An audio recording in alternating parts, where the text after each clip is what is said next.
동서남북 사방이 다 막혀서 해결책이 보이지 않을 때, 사방이 막혀서 어찌할 수 없을 때 우리는 사면초가에 빠졌다, 이렇게 말합니다.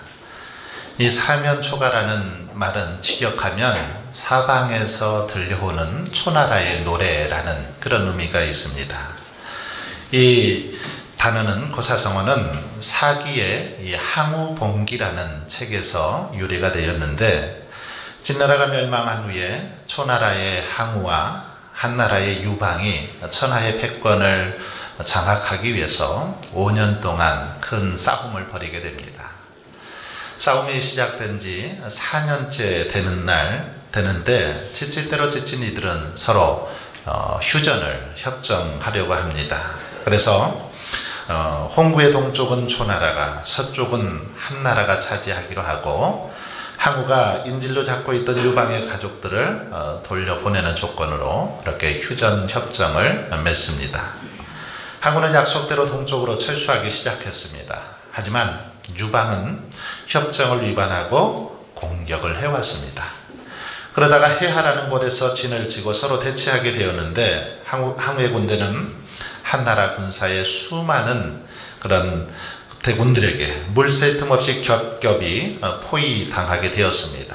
급기야 군량미마저 다 떨어져 버리고 맙니다. 진퇴양난의 위기를 겪게 되죠. 그러던 어느 날 밤에 사방에서 초나라의 구슬픈 노랫소리가 들려왔습니다.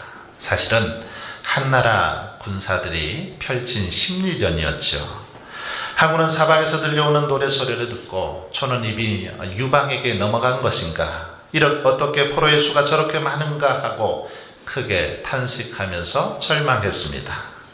항우만이 아닌 초나라의 병사들도 사방에서 울려 퍼지는 자신의 그 고향의 노랫소리를 들으면서 슬픔에 젖어서 눈물을 흘립니다. 그러면서 도망치기 시작합니다. 결국 군대는 뿔뿔이 흩어지고 싸움에서 대패한 항우는 계속 쫓겨다니다가 스스로 자결하고 맙니다. 바로 여기서 사면초가라는 고사성어가 여러분 유래되었습니다. 여러분, 우리도 인생을 살아가다 보면 때때로 이렇게 사면초가와 같은 상황 가운데 놓이게 됩니다. 도무지 길이 보이지 않고 해결의 실마리를 찾지 못할 때가 있더라는 것입니다. 오늘 본문의 이스라엘 백성들도 이런 상황에 놓여 있습니다. 포로로 잡혀가서 사면초가와 같은 상황에 빠져 있습니다.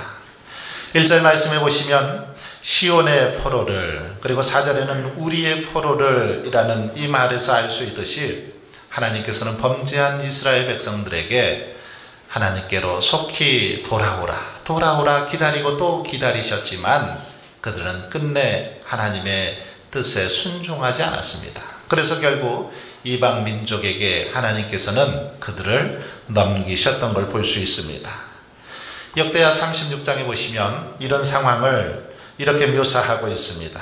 하나님이 갈대아 왕의 손에 그들을 다 넘기심에 느부갓네살이 와서 이스라엘의 성전에서 칼로 청년들을 죽이며 청년 남녀와 노인과 병약한 사람을 긍휼히 여기지 아니하였으며, 당시의 상황에 대해서 이렇게 묘사하고 있는 걸 볼 수 있습니다.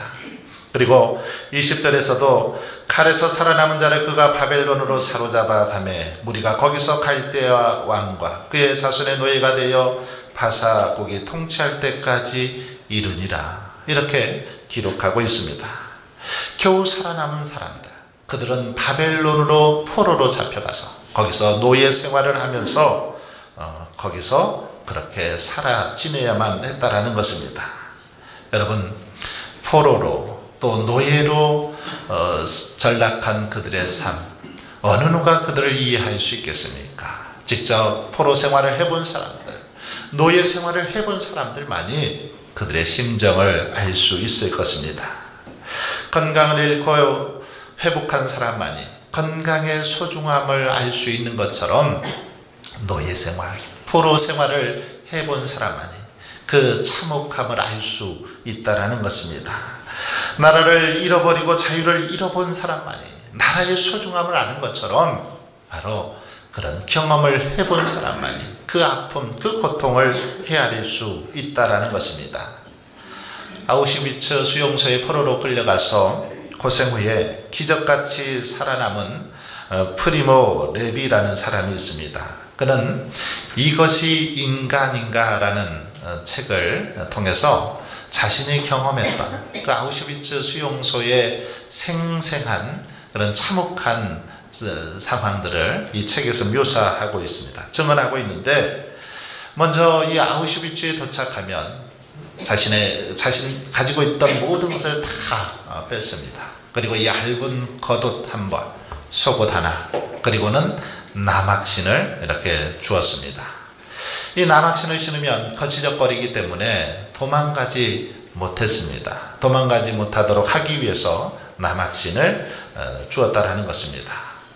이 나막신을 신고 매일 노동을 하러 수용소 밖으로 나갔는데, 나막신에 잘 적응하지 못해서 뒤척거리기라도 하고 설뚝거리면 이때부터 감시원들은 사정없이 그들을 두들겨 때리게 됩니다. 두들겨 패게 됩니다. 포로들이 주로 하는 노역은 무거운 이 침묵을 운반하고 또 큰 돌들을 운반하는 일들을 해야 했습니다. 중노동이 대부분이었죠. 감시원들은 노동자들을 그렇게 감시하면서 조금이라도 작업 능력이 떨어져서 또 한눈을 팔고 있는 사람들은 가차없이 폭행과 감금, 학살을 강행했다라고 말합니다.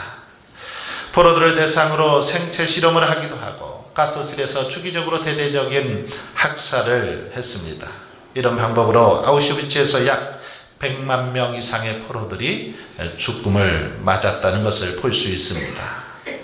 대부분의 포로들은 3개월을 넘기지 못했다고 합니다.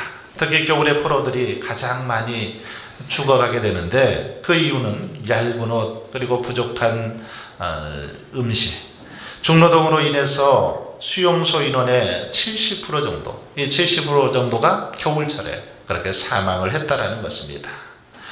아우슈비츠로 끌려간 사람들 중에 98% 이상이 죽게 되고 단 2%만이 살아남았는데, 저자 프리모 레비는 아우슈비츠 퇴각 직전에 병에 걸려서 병원에 버려지게 되었는데, 극적으로 러시아군에 의해서 그렇게 살아남게 되었다라는 것입니다. 그래서 아우슈비츠의 참상을 이렇게 책을 통해서 생생하게 증언하고 있는 것입니다. 여러분, 아우슈비츠 이 포로 수용소의 생활, 또 위안부 할머니들처럼 그런 생활을 해본 사람만이 그들의 아픔, 그들의 고통을 어느 누구보다 잘 알 수 있다라는 것입니다. 겪은 사람만이 그 고난, 그 참상이 얼마나 크고 무섭고 끔찍한 것인지 알 수 있다라는 것입니다. 이것은 여러분, 나라를 잃어본 사람들만이, 포로로 끌려가 본 사람만이 알 수 있는 것처럼 바로 이런 모습이라는 것입니다. 이스라엘 백성들 역시 자신들의 죄악으로 인해서 나라를 잃었습니다. 70년 동안 포로 생활을 했습니다. 그들의 아픔, 정말 말할 수 없는 아픔이었고 고통이었습니다. 그들이 겪었던 수모와 참상, 이루 말할 수 없었다라는 것입니다.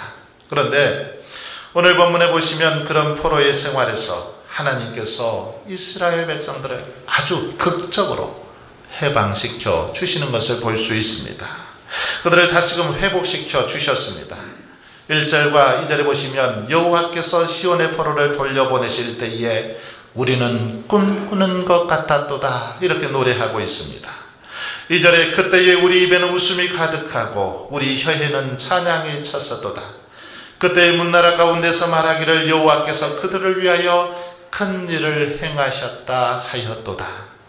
이스라엘 민족은 우상숭배의 죄로 말미암아 바벨론의 포로로 그렇게 끌려갔습니다. 그러나 하나님께서는 그로부터 70년이 지나자 하나님께서 약속하신 것처럼 아주 극적인 방법을 통해서 그들을 포로에서 해방시켜 주시는 것을 볼 수 있습니다. 유대 총독 스룹바벨의 인도로 첫 번째 포로들이 돌아오게 되었습니다. 그리고 학사 에스라의 주도로 2차 포로들이 돌아오게 되었습니다. 여러분, 포로된 땅에서 고향으로 돌아오는 이스라엘 백성들의 심정 어땠을까요? 1절에서 고백하는 것처럼 꿈꾸는 것 같아. 정말 꿈만 같았다라는 것입니다. 꿈인지 생신지 모를 정도로 너무 감격스럽고 황홀했다라는 것입니다. 입가에는 웃음이 끊이지 않고 혀에는 찬양이 가득했다라는 것입니다. 일제 식민지하에서 나라를 빼앗겨 서러움 속에 숨죽여 살던 우리 민족들이 해방을 맞이했을 때 그 기쁨, 그 감격을 뭘로 표현할 수 있겠습니까? 그때 해방이 되었을 때의 그 기쁨은 정말 대한민국의 사람들이라면 말할 수 없는 큰 기쁨이었고 감격이었습니다. 그래서 목이 터지도록 대한민국 만세, 대한민국 만세 큰 소리로 외치면서 기뻐하면서 춤추며 흥얼흥얼 콧노래를 불렀던 것을 볼 수 있습니다. 하나님께서 큰 일을 행하셨다. 하나님이 도와주셨다. 바로 오늘 이스라엘 백성들도 이렇게 포로에서 돌아온 것을 기뻐하면서 찬양하고 있는 모습을 볼 수 있습니다. 여러분, 바로 이 놀라운 기쁨이 저와 여러분에게도 동일하게 이루어 주실 줄 믿습니다. 이루어 주시기를 간절히 또한 부탁을 드립니다. 여러분, 시온의 포로가 돌아온 것, 이것은 결코 사람이 한 것이 아닙니다. 사람의 노력으로 되어진 것이 아니라는 것입니다. 사람들이 혁명을 일으켜서 그들이 포로에서 돌아온 것이 결코 아니었습니다. 어떻게 이런 놀라운 기적과 역사가 일어나게 되었습니까? 어떻게 이런 일이 일어났습니까? 시인은 뭐라고 고백합니까? 1절에 보시면 여호와께서 시온의 포로를 돌려보내실 때에, 2절에서도 여호와께서 그들을 위하여 큰 일을 행하셨다 하였도다. 3절에도 보시면 여호와께서 우리를 위하여 큰 일을 행하셨으니 기쁘도다. 시인은 포로로 돌려보내주시고 큰 일을 행하시는 분, 바로 여호와께서라고 말합니다. 여호와께서 이렇게 우리를 포로에서 돌려보내주시고 큰 일을 행하셨다라고 말씀하고 있습니다. 그렇습니다. 오직 살아계신 하나님만이 우리를 포로에서 돌아오게 하시며 죄악에서 자유와 해방을 주시는 줄 믿습니다. 돌려보내라, 우리 하나님께서 말씀하시니 바사왕 고레스의 마음이 감동이 되어서 그의 마음이 변화되어서 이스라엘 백성들을 포로에서 귀환시켜 주셨다라는 것입니다. 하나님께서 그 이방 민족의 왕이지만 그 마음을 감동시켜 주시니 공포도 하고 조서를 꾸며서 그렇게 이스라엘 백성들을 보내주시더라는 것입니다. 하나님이 여러분 이렇게 작정하시니까, 하나님의 마음 먹으니까 기적 같은 놀라운 역사가 일어나더라는 것입니다. 그러므로 여러분, 하나님이 길을 여시면 막을 자가 없는 줄 믿습니다. 하나님께서 길을 열어주시기만 하면 어떤 것도 불가능이 없음을 믿습니다. 하나님이 손을 대어 일하시면 하루아침에 홍해가 갈라질 줄 믿습니다. 난공불락의 여리고성도 와르르 무너지게 될 줄 믿습니다. 지금도 우리들 가운데 많은 분들은 저마다 마음에 큰 상처와 아픔을 안고 어쩌면 포로처럼 눈물 지며 한숨 지며 살아가고 있습니다. 그러나 여러분, 하나님께서 여러분의 삶 가운데 함께 하시면 그 어떤 아픔도 고통도 상처도 친히 해결하여 주실 줄 믿습니다. 하나님이 어루만져 주시기만 하면 정말 눈 녹듯이 모든 근심 걱정 염려 다 제하여 주실 줄을 믿습니다. 그래서 우리의 삶에 흥얼흥얼 콧노래가 회복되고 구원의 기쁨과 감격의 노래가 울려 퍼지게 될 줄 믿습니다. 오늘 본문은 바벨론의 포로 생활에서 해방된 이스라엘 백성들이 하나님의 은혜를 찬양하며 지은 시입니다. 1절로 3절에 보시면 포로 생활에서 해방된 감격을 노래하고 있습니다. 그리고 4절에서 6절은 아직 풀려나지 못하고 바벨론에 남아있는 나머지 포로들, 아직도 풀려나지 못한 그들을 하루속히 돌려보내달라고, 귀환시켜달라고 그렇게 하나님 앞에 기도하고 있는 걸 볼 수 있습니다.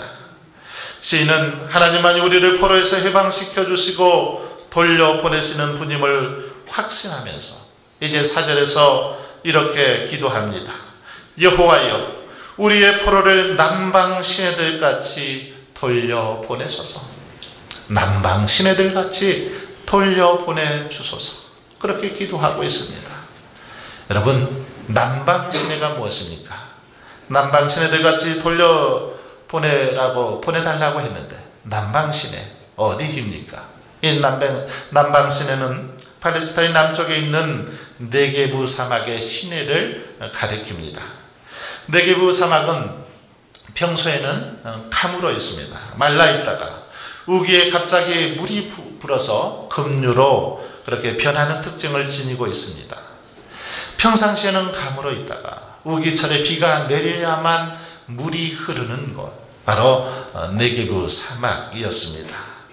비가 내리기 시작하면 그 가문 땅에 생명의 물줄기가 흘러넘치고 강바닥에 커다란 물길이 돌아왔다라는 것입니다. 비가 내려야만 농사를 지을 수 있는 천수답처럼 하나님이 비를 내려주셔야만 흘러넘치는 것, 바로 이것이 남방 시내라는 것입니다. 그렇습니다. 바짝 말라버린 사막의 메마른 골짜기 남방 시내라도 하나님이 비를 내려주시기만 하면 시내가 되어서 물이 철철 흘러 넘치게 될 줄 믿습니다. 우리 하나님께서는 메마른 사막에도 물을 흐르게 하시며 무에서 유를 창조하시는 분이 우리 하나님이십니다. 시인은 이런 믿음과 확신을 가지고 여호와여, 우리의 포로를 남방 시내들같이 돌려보내소서. 하나님 앞에 간절하게 기도하고 있는 걸 볼 수 있습니다. 메마른 사막에 강물이 흘러넘치듯이 아직도 바벨론 땅에 남아있는 저들을 하루속히 하나님께 돌아오기를 간절히 그렇게 애타게 부르짖어 기도하고 있습니다. 여러분, 시인은 이 남방 시내는 한 번의 급류로 그 물줄기의 방향이 바뀐다는 사실을 잘 알았습니다. 그래서 자신의 그 포로와 같은 처지를 하나님께 아뢰면서 남방 시내들같이 자신에게 그 닥친 것들을 다 돌려달라고, 회복시켜달라고 간절히 기도하고 있습니다. 하나님, 저의 삶을 해결할 수 없는 문제들로 마치 뒤엉킨 실타래처럼 어지럽게 꼬여 있습니다. 이 복잡한 문제를 해결하여 주옵소서. 주님, 저의 어둡고 불안한 인생의 물줄기를 틀어주시옵소서. 남방의 시내들같이 한 번의 비로 그 방향이 바뀌는 것처럼 저희 자녀와 가정과 사업도 바꾸어 달라고 그렇게 하나님 앞에 부르짖어 기도하고 있다는 것입니다. 여러분, 지금 여러분의 삶이 메마른 사막처럼 물길이 막혀 있습니까? 바닥이 쩍쩍 갈라지고 돌멩이들만 어지럽게 그렇게 나뒹굴고 있지는 않습니까? 지금 우리의 처지가 사면초가와 같은 그런 절망의 상황은 아닙니까? 포로처럼 멸시와 모욕을 당하며 깊은 시름 가운데 빠져 있지는 않습니까? 바로 이럴 때 저와 여러분이 할 수 있는 일은 무엇입니까? 이럴 때 우리는 어떻게 해야 됩니까? 그것은 바로 기도하는 것입니다. 시인은 포로의 상황 속에서 하나님을 향하여 여호와여, 남방 시내들같이 우리를 돌려달라고 그렇게 간절히 기도했다라는 것입니다. 여기서 돌려보낸다라는 이 말은 원어를 보면 하나님의 진노로 인해 초래된 고통의 상황이 하나님의 은총이 넘치는 상황으로 회복되어질 때만 쓰여지는 단어를 쓰고 있습니다. 그러므로 이 말은 무슨 말이냐면 돌려보내소서, 이 말은 회복시켜 주옵소서, 우리의 삶을 회복시켜 주옵소서, 그렇게 기도하고 있는 모습이라고 말할 수 있습니다. 우리의 그 막힌 것들을 다시금 회복시켜달라, 우리의 방향을 바꾸어 달라는 것입니다. 지긋지긋한 절망의 인생, 병약한 인생, 실패한 인생의 방향을 이제는 하나님께서 회복시켜 주시고 고쳐달라는 그 간구가 바로 이 기도라는 것입니다. 여러분, 어떻게 시내들의 방향을 돌릴 수 있겠습니까? 누가 이 물길을 틀어 줄 수 있겠습니까? 그것은 비가 올 때 가능합니다. 지금은 이렇게 메마른 사막처럼 보이지만 비가 내려서 큰 물이 넘쳐나면 지금의 물길은 온데간데 없이 사라지고 새로운 방향으로 물길이 틀어지더라는 것입니다. 그래서 시인은 하나님께 간절히 부르짖고 있습니다. 그리고는 다음과 같이 고백합니다. 5절과 6절에 보시면 눈물을 흘리며 씨를 뿌리는 자는 기쁨으로 거두리로다. 울며 씨를 뿌리러 나가는 자는 반드시 기쁨으로 그 곡식단을 가지고 돌아오리로다. 이 구절은 우리에게 너무나도 친숙한 그런 구절입니다. 무슨 뜻입니까? 눈물의 노력, 이것은 결코 우리를 배신하지 않는다. 이 정도로 해석하면 될까요? 이 정도로만 해석하기에는 조금 부족합니다. 여기에는 더 깊은 의미가 있습니다. 지금 시인은 여전히 남방신의 한가운데 서 있습니다. 척박한 땅, 생명이 도저히 살 수 없는 땅, 희망이라고는 조금도 보이지 않는 그 땅 가운데 지금 서 있습니다. 그러니 무엇이 눈에서 흘러내리겠습니까? 눈물이 흘러내리는 겁니다. 자세히 보십시오. 땀방울이 흘린다라고 말하지 않습니다. 눈물을 흘린다라고 말씀하고 있습니다. 눈물이 날 정도로 그렇게 상황이 열악하다라는 것입니다. 그러나 시인은 어떻게 고백합니까? 그래도 이렇게 눈물이 나는 상황일지라도 그래도 그 속에서 씨를 뿌려보겠다라고 고백하고 있습니다. 이 씨를 뿌리면 과연 싹이 날까? 무럭무럭 자라날까? 추수가 가능할까? 의심이 가득하지만 그럼에도 불구하고 씨를 뿌리겠다라는 농부의 심정 어땠을까요? 눈물이 흐를 수밖에 없었습니다. 하지만 시인은 고민만 하지 않습니다. 눈물만 흘리고 있지 않습니다. 믿음으로 씨앗을 뿌리고 있는 걸 볼 수 있습니다. 눈물로 씨를 뿌린다라는 것입니다. 그리고 씨를 뿌려야 되는 이유를 회상했습니다. 비록 모든 상황이 열악하고 불가능해 보여도 이것을 한순간의 영광과 환희, 기쁨으로 바꾸어 주실 분, 바로 우리 하나님이심을 믿었습니다. 그러기에 시인은 눈물이 나더라도 씨를 뿌리겠다는 것입니다. 비록 지금은 고통스럽고 절망스러울지라도 믿음으로 다시 한번 씨를 뿌리겠다는 것입니다.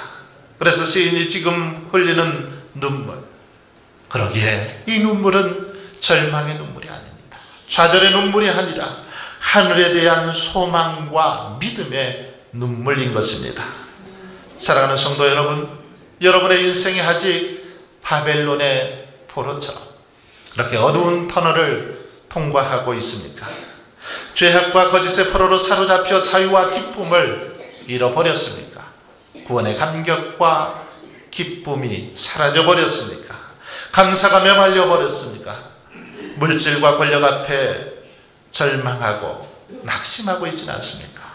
사랑의 모든 것이 다 맡겨서 어느 한 곳 희망을 바라볼 수 없는 그런 상황 가운데 혹 놓여 있습니까?